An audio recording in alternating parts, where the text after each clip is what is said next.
hay una situación que hemos visto en los medios después del 19 de mayo que tiene que ver con la situación del Congreso en República Dominicana y la nueva mayoría.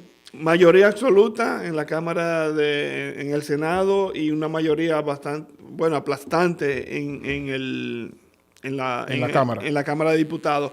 ¿Tú no crees que esto va digamos, a poner por el suelo un poco lo que es el ámbito democrático dentro del ambiente político en Dominicana? Pues con el poder absoluto, lo que diga el presidente.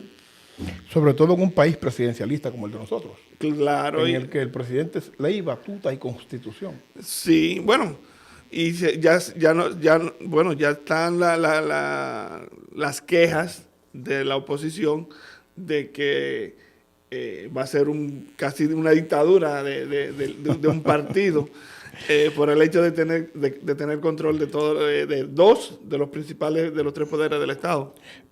Bueno, el asunto está este es mi juicio de valor.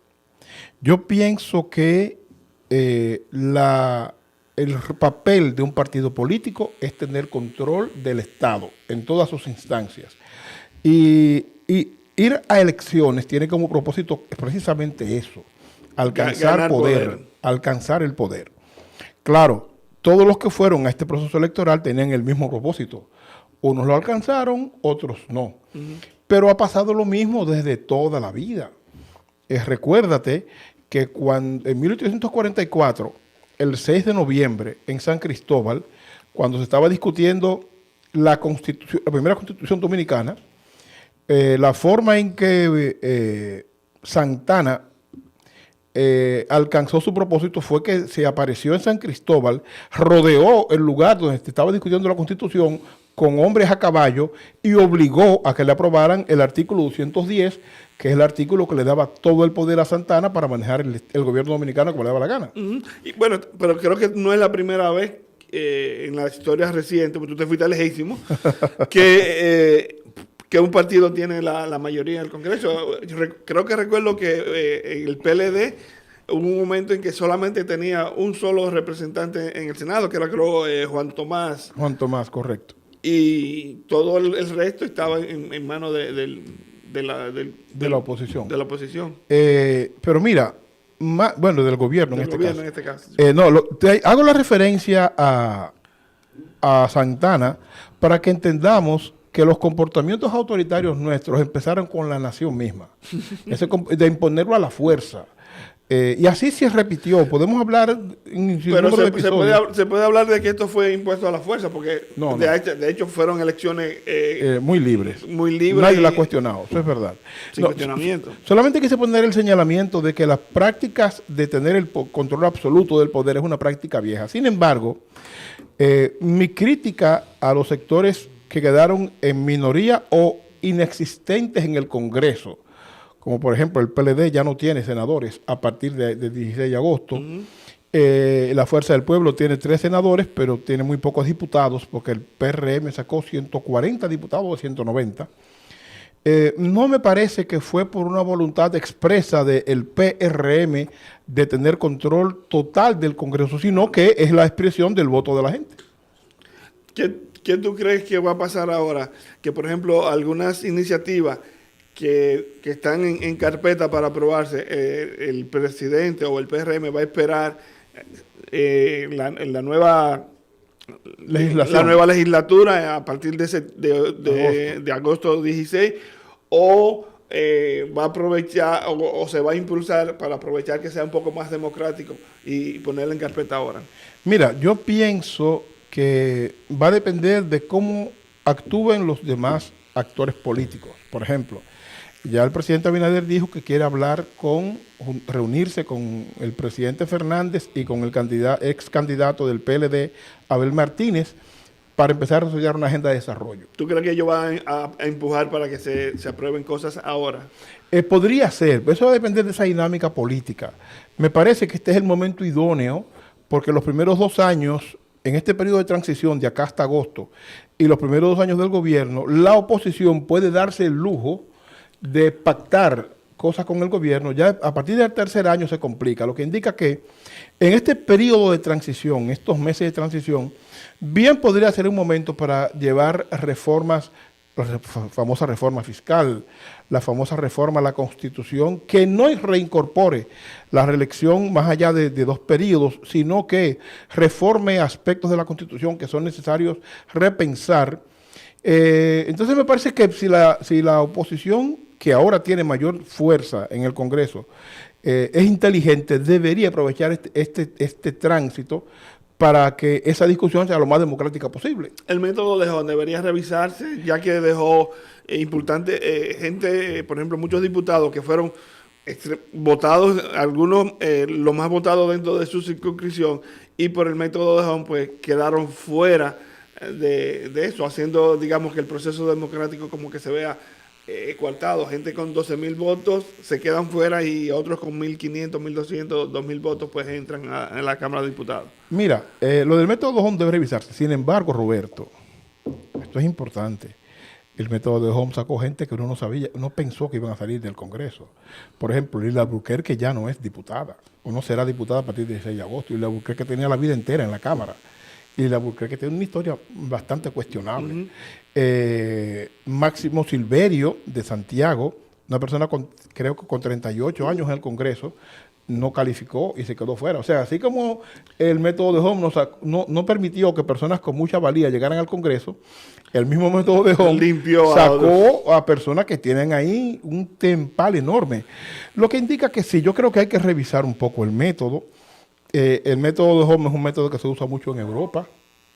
Y hay que entender que son las reglas de juego. Pienso que sí, que así como tú y yo entendemos que hay que revisarlo porque hubo mucha gente que quedó fuera con valía y con aportes al Congreso Nacional y a la sociedad dominicana, no es menos cierto que ese mismo método sacó gente que no suponíamos que saldrían de ahí. Y me gustó la actitud de varias personas que quedaron fuera precisamente por el método de Home, pero me gustó la actitud democrática de, bueno, esta fue la regla de juego con la que yo acepté ir al juego.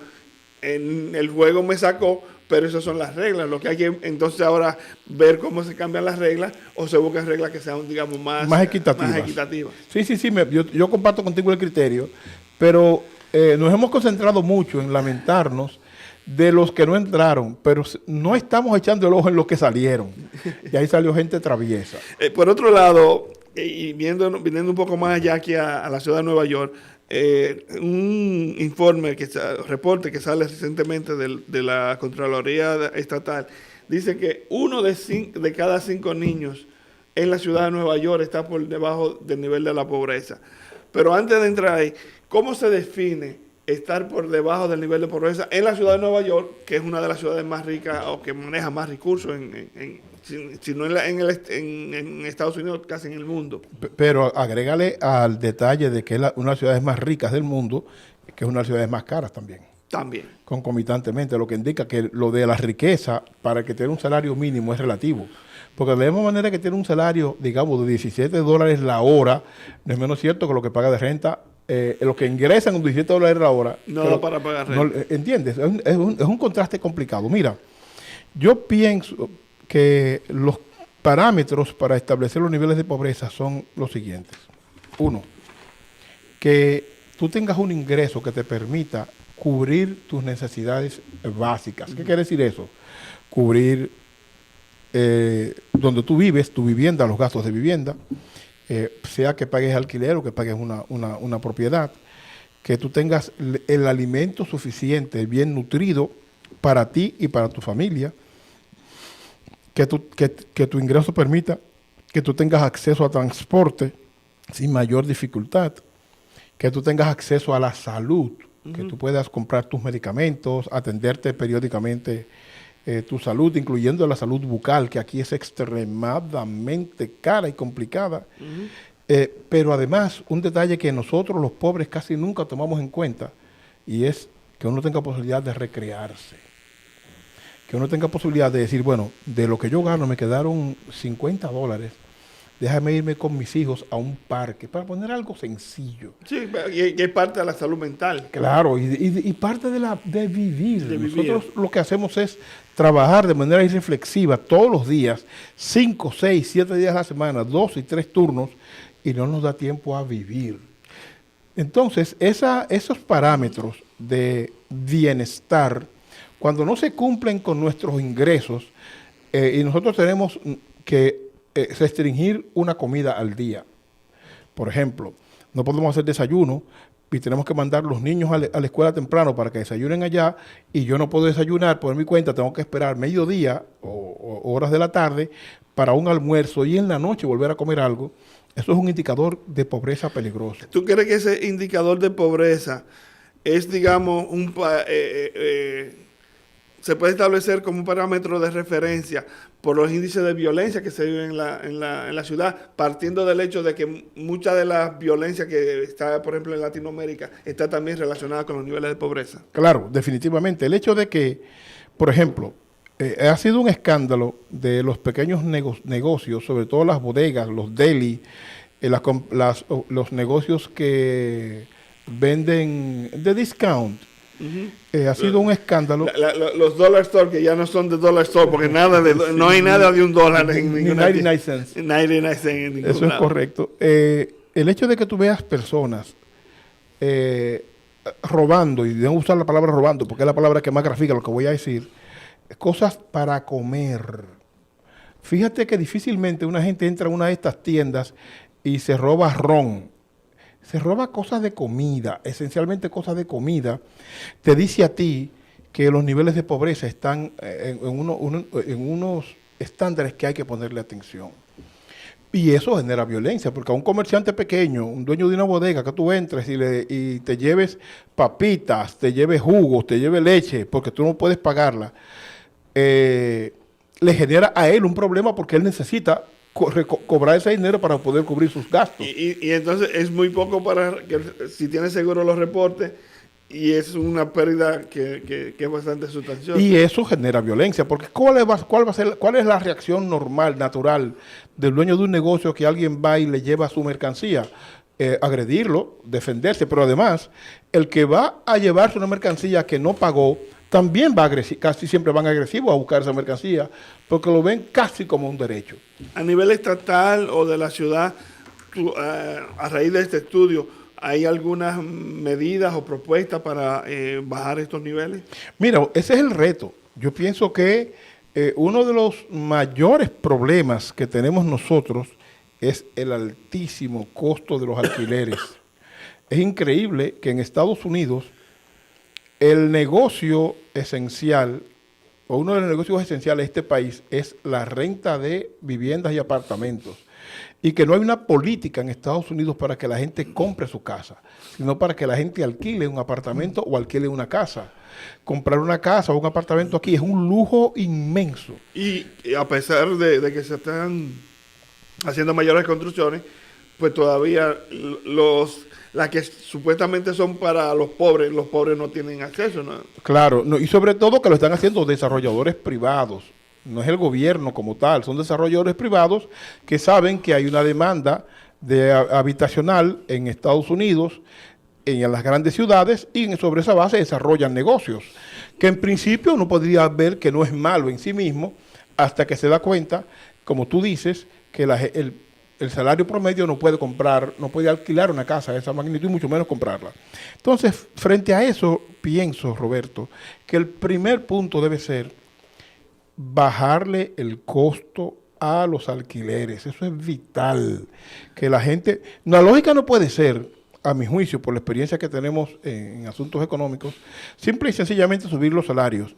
Porque desde que tú subes los salarios y subes el transporte, subes el alquiler, subes la comida, se tragó el aumento. ¿Y hay mecanismos legales o en las estructuras del Estado o de la ciudad para reducir los alquileres, otra que no sea subsidiar ese tipo de actividad? Muy buena pregunta. Tú acabas de decir la palabra clave. ¿Hay mecanismos legales?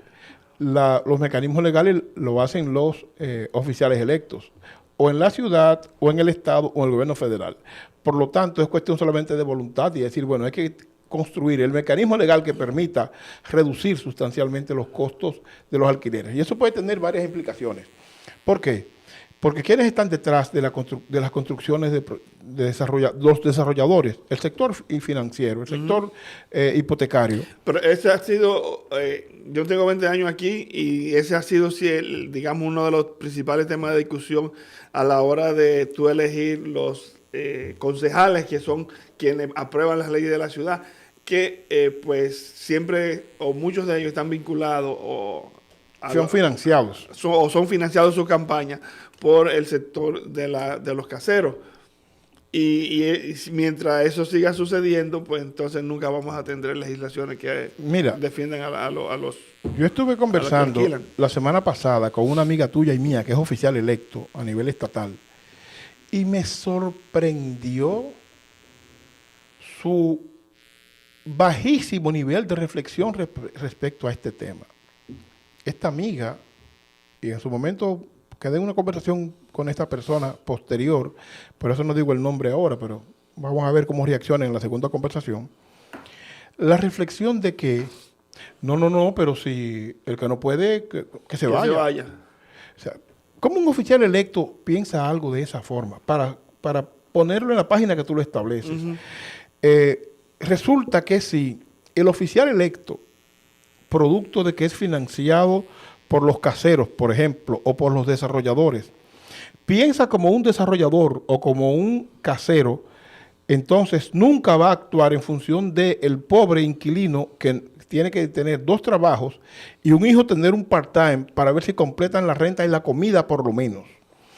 Hace falta legislar de manera seria para que esas cosas cambien. Ahora bien, y si los votantes nuestros no elevan el nivel de conciencia respecto a qué tipo de oficial electo merecen nuestros distritos, si no tenemos conciencia de eso y seguimos con esta práctica latina que estamos implementando en Estados Unidos, de en Thanksgiving poner la gente en la calle en ese frío a darle pavo, un montón de tonterías mediocres, ridículas, porque estamos extrapolando las prácticas populistas de Latinoamérica a la ciudad. Y de clientelismo barato, porque ¿cuánto cuesta un pavo en Estados Unidos?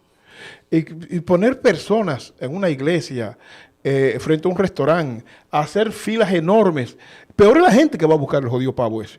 Porque a usted no le hace falta que le den un pavo, usted tiene problemas mayores que eso.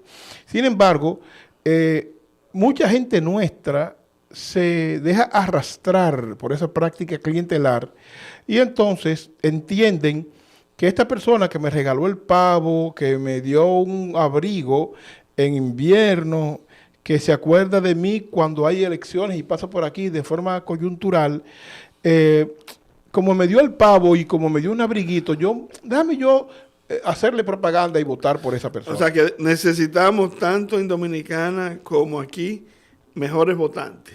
Claro, definitivamente. Elevar y eso no podemos esperar que lo promuevan quienes se benefician de un votante con ese perfil.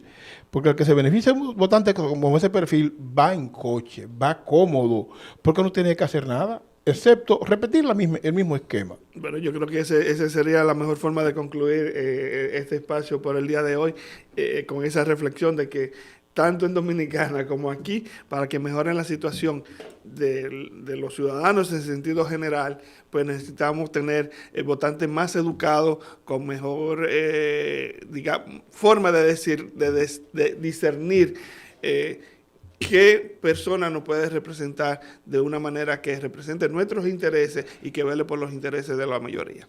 Así es. Entonces, ¿tú me estás diciendo que nos despedimos? Yo creo que debe ser así. Bueno, pues entonces nos vemos mañana. Para no dañarlo. Nos vemos mañana. Para no dañarlo, como diríamos. Será hasta la próxima ocasión. Así es.